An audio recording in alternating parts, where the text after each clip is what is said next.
Olá, meus amigos, sejam todos muito bem-vindos ao canal Politizando. Eu sou o William Jacob e nesse vídeo vou trazer aqui os números mais recentes aí que foram divulgados da disputa pela Prefeitura do Rio de Janeiro. E lá a situação do bolsonarismo não tá nada fácil. Olha que é o berço de Bolsonaro, reduto eleitoral dele, da família. O Carluxo é vereador, deve ir para o seu 8º mandato, pensas.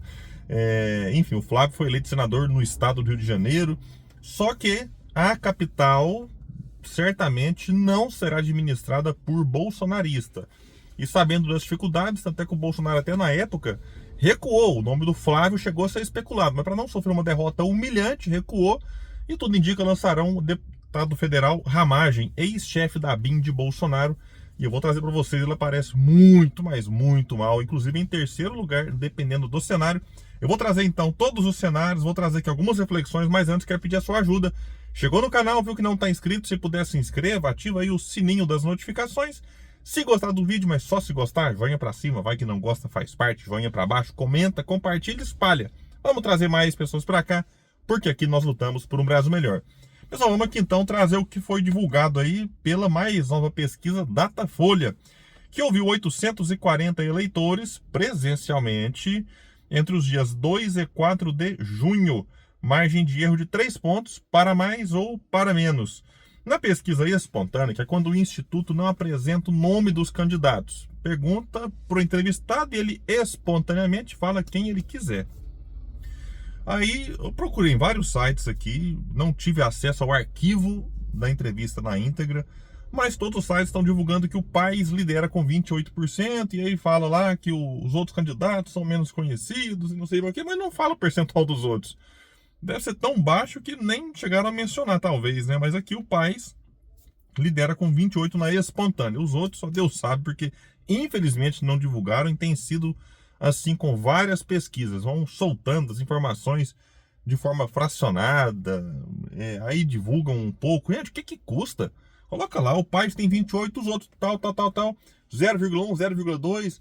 É muito mais fácil pra gente, mas enfim, estou trazendo para vocês aquilo que está sendo divulgado aí. Então o Paes, mesmo assim, com um índice alto, porque na espontânea, o entrevistado ele tem que estar na cabeça. Opa, eu vou votar nesse aqui. Então não é assim que acontece na maioria dos casos. É só um candidato muito consolidado, como é o caso dele, como tem sido o caso de João Campos, lá em Recife, que você aparece com um percentual altíssimo na espontânea, aí faltando 3 meses para as eleições. Normalmente esse índice aumenta quando se aproxima das eleições, que é quando o entrevistado, o eleitor, já, memorizou, vou votar nesse aqui. Mas agora vamos na pesquisa estimulada, que aí sim é quando o Instituto coloca a lista com os nomes. Todos serão candidatos, William? Não, aqui vai ter gente que certamente vai desistir, talvez para apoiar um outro, mas aqui vai trazer o cenário mais amplo, que traz Eduardo Paes, que é do PSD, Eduardo Paes que... só para você ver como é que a política brasileira tem lá as suas esquisitices, digamos assim. O Paes é do PSD que tem 3 ministérios no governo Lula, e que aqui no Rio de Janeiro é o candidato contra o Bolsonaro. Mas em alguns estados, pegar o Paraná, por exemplo, Paraná é governado pelo Ratinho Júnior, que é do PSD. Aí nós temos lá na Bahia o senador Otto Alencar, que é do PSD, que apoia o governo Lula. Omar Aziz, senador pelo PSD, também apoia o governo Lula. Então, você tem de tudo no PSD. Mas no Rio de Janeiro, o PSD tá ali com o Eduardo Paes, que apoiou a eleição do presidente Lula. Deve receber deste o apoio de volta, mas não vai ser aquela coisa assim, nossa, o Paes depende do apoio do Lula para vencer. Teve até uma pesquisa feita recentemente que mostrava assim, fulano com apoio do Beltrano, mostrava que o Paes com apoio do Lula até perdia um pouco das intenções de voto.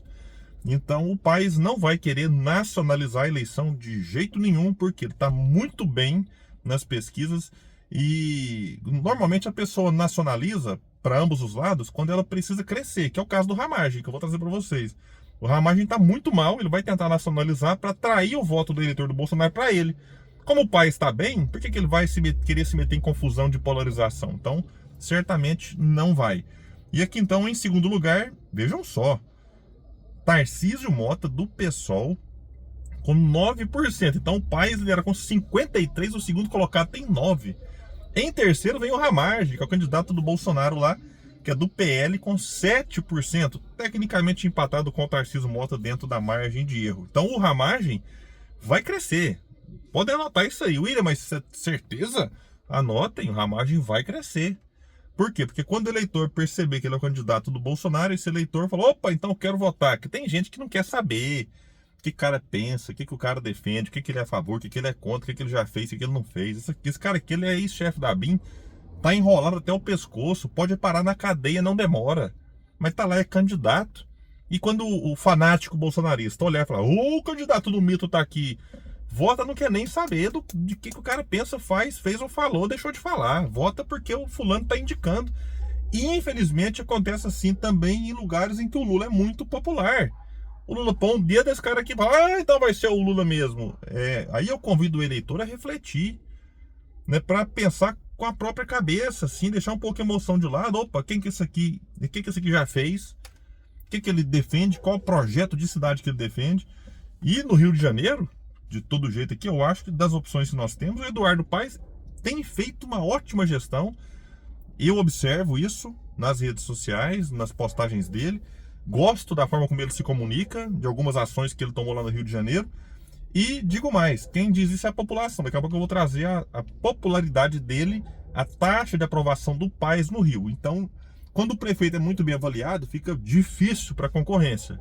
Como é o caso aqui do Tarcísio Mota e do Ramagem.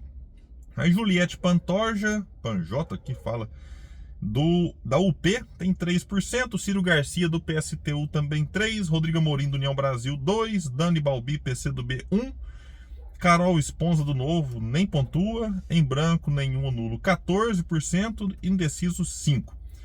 Aí eles fizeram aqui um cenário com um pouco menos de candidatos, né? Mas não mudou tanto assim não. O Paes vai para 55%, o Tarcísio 10%, o Ramagem 7%, o Ciro do PSTU 4%, Pantoja 3%, Carol Esponza 1%, nulos 15%, indecisos 5%. Então, situação do Paes bastante tranquila. A aprovação do trabalho dele, vejam só, ele é aprovado por 46% e reprovado por 16%. Vejam só a distância. Isso aqui lhe favorece bastante e foi considerado regular para 36% dos entrevistados. Agora, a taxa de rejeição. O Ciro Garcia é rejeitado por 27%. O Tarcísio do PSOL vem em segundo com 22%, Ramagem 21%, Queiroz 19%, Paes 19%, Amorim 18%, Balbi 17%, Pantoja Esponza 15%. Então é o seguinte, pessoal, a grande disputa nessas eleições do Rio de Janeiro é para ver quem vai ser o vice do Paes. Por isso é que o PT e o PDT estão pressionando o atual prefeito para poder indicar o vice. Por quê? Porque está com a vida tranquila, deve ser reeleito prefeito e em 2026 ele deve disputar o governo do Rio de Janeiro. E tudo indica deve ser eleito, inclusive. A não ser que as coisas mudem muito daqui para lá. E aí, quem for o vice agora, em 2026, ali em abril, assume. E fica 2 anos e 8 meses como prefeito do Rio de Janeiro, imagina? Podendo disputar a reeleição em 2028. Então, o que está em jogo no Rio de Janeiro é quem vai ser o vice do Paes. Essa aqui é a grande disputa. O PDT colocou o nome da deputada estadual Marta Rocha, que disputou a prefeitura em 2020, ficou em 3º lugar, bem votada inclusive. Então é um nome que agrega a chapa do Paes e ela, por ter sido delegada, acaba batendo de frente com o candidato do Bolsonaro, que é o delegado Ramagem. Então esse negócio, chama o delegado, o Paes poderia falar, opa, chama a delegada. Que não é só porque foi delegada, é que fez um trabalho espetacular enquanto foi delegada, diferente do Ramagem, que não tem muito o que apresentar enquanto foi delegado. Então seria o nome para acrescentar. O PT chegou a cogitar o nome da Aniele Franco. Francamente, me perdoe aqui o trocadilho, não dá. O Paes não aceitou, bateu o pé, não quis, o PT insistiu, fez evento lá com o Lula, o Paes falou não, e aí o PT agora está tentando um outro nome, mas não sei se vai conseguir. O Paes tem a preferência pelo seu colega de partido, Pedro Paulo, que é do PSD, porque aí o Paes sai e entra alguém da confiança dele, e não alguém de outro partido. Como o Paes está muito bem na fita, ele pode se dar o luxo, às vezes, de bater o pé e falar, eu quero isso aqui, pronto, acabou. E os outros partidos, não adianta o PT lançar, o PDT, tudo indica que o Paes vai vencer as eleições. E o Bolsonaro sabe que a parada lá é praticamente impossível, então está terceirizando a derrota. Chegaram a cogitar o Flávio Bolsonaro como candidato, Mas sabe que o negócio já tá feio pro lado do bolsonarismo e para não sair com a derrota humilhante pro Flávio Bolsonaro, cogitaram um Braga Neto que ficou inelegível e agora estão apostando no Ramagem.